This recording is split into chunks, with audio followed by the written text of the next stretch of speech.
Tinatanong ko kita kung babae ka, lalaki kanina, dinemo na kita, di ba? Ang sasagot mo lang naman, oo, hindi, di ba? Pag sinabi kong kilala mo si Kristo, ang sasagot mo naman, natural, oo lang naman, di ba? May bubang pumipigil sa labi mo? Wala. Meron po. Anong sabi niya? Naririnig mo? Hindi. Basta't ayaw niya lang magsabi. Pag sinabi kong kilala mo si Kristo, ayaw, kahit gusto mong sabihin, pero yung bunganga mo, ayaw magsalita. Pag sinabi kong babae ka, lalaki, tinatanong ko kung babae ka, ayaw mo pa rin magsalita. Nasa loob ng katawan mo. Ganon din yung lalaki, ayaw niya rin. Hindi ko sinasabing dalawa sa loob ng katawan mo, ha. Kasi kung sasagot kang babae man o lalaki, hihinto ako doon kung babae ka, oo. Pero pag sinagot mo na hindi, alam ko na. Pero alam ko naman babae ka. Kaya may pumipigil lang sa bibig mo. Ayaw niya magsalita. Basta't alam mo lang, ay nasan ka? Sa madilim. Madilim lang. Ngayon, hindi talaga makikita yung mukha mo. Sinabi ko na kanina yung pag-upo ko sa'yo, meron ako nakitang babae sa'yo, hindi ko lang mawari kasi bigla siyang nawala, nakatingin ako sa mga mata mo. Yung buhok niya, katulad ng video na kanina naggamot ako sa'yo, yung buhok mo parang inilagay mo lahat sa harapan. Sabi ko nga sa'yo, hindi siya, kung makikita, basta't alam ko babae siya dahil mahabang buhok niya. Pero hindi siya nakikipag-usap sa akin kasi pinagsamantalahan siya ng 3 lalaki.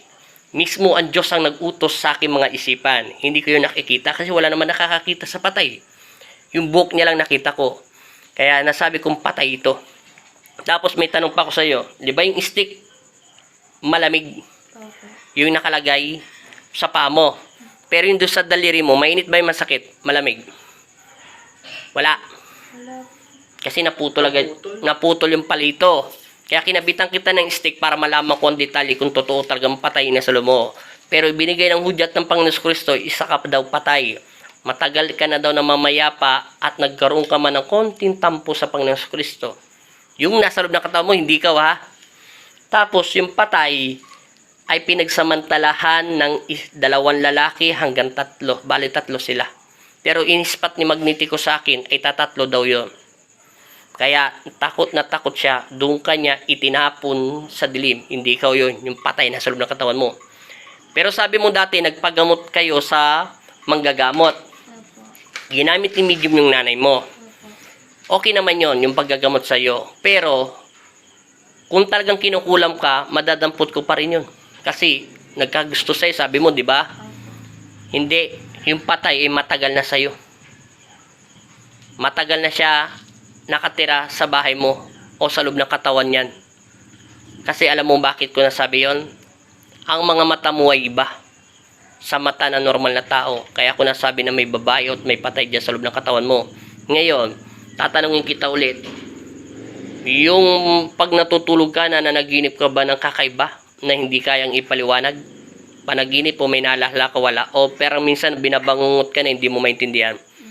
Saan ka nakakarating? Hindi mo pa napuntahan? Ano to, mga libliban o ano man? Yung po libliban. Ano siya yung libliban, yung parang mga puno, wala naman ka nakikita? Puno po. Ha? Mga puno. Mga puno. Pero hindi mo pa nakita yon kasi 20 years old ka pa lang naman. Kaya kung susumahin ko, kalkulado ko na sa 80 na siya namamatay hanggang papasok ng 100 taon. Kasi yung buhok niya parang kakaiba. Iba ang pagkaitim. O dala lang siguro ng matagal na panahon na ilang taon na hindi naliligo. Pero ang damit niya ay kakaiba. Kaya nasabi kong patay. Kasi yung stick biglang lumamig. Yung stick lumalamig yun. Doon ko nalalaman na patay. Pag yung stick lumalamig talaga, automatical, yun ay patay.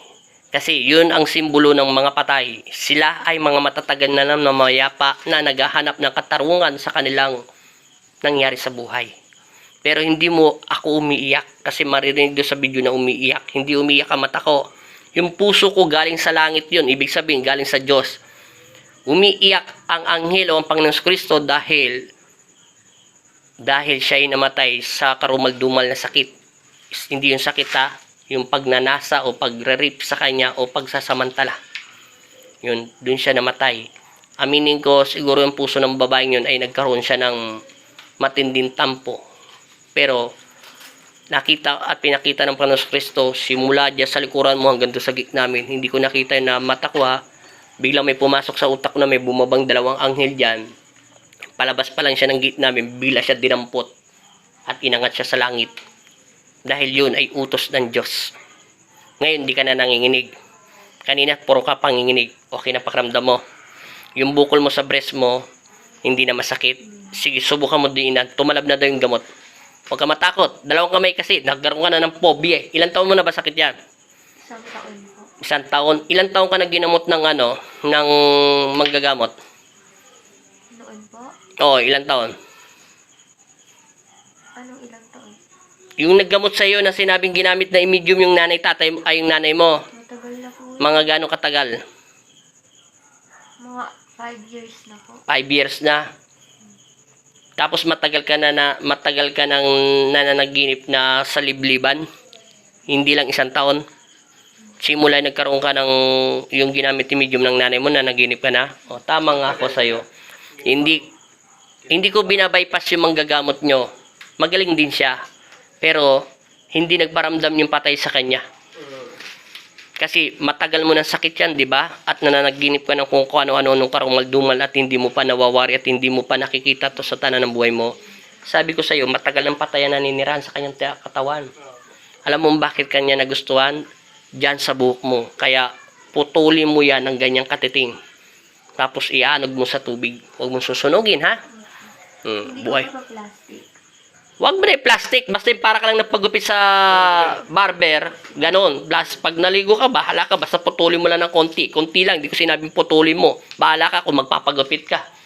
Eh kung gusto mo, doon ka na magpaputol sa barber shop. Oh, konti lang. Kung gusto mo magpaputol, walang problema. Basta tan sabi ko, konti lang. Kung gusto mo magpagupit sa mga gupitang babae, edi bahala ka. Bago ka maligo, tigil mo. Yun lang. Anong pakiramdam mo? Okay na? Wala na. Hindi ka na nanginginig. Wala na sakit masyado sa breast mo. Hindi ka naman nanagip ng kung ano-anong kung saan ka nakakarating. Hindi mo pa napupuntahan yon. Pero kalkulado ko, napakalayo niya sa akin.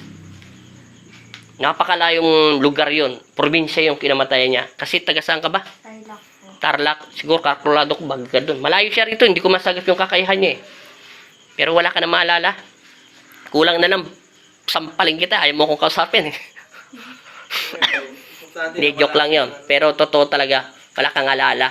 Alam mo lang, malamig yung stick sa daliri mo. Automatical, sinabi ko na nga patay. Yun lang, salamat. At lagi ka magdasal, manalig at manampalataya ha.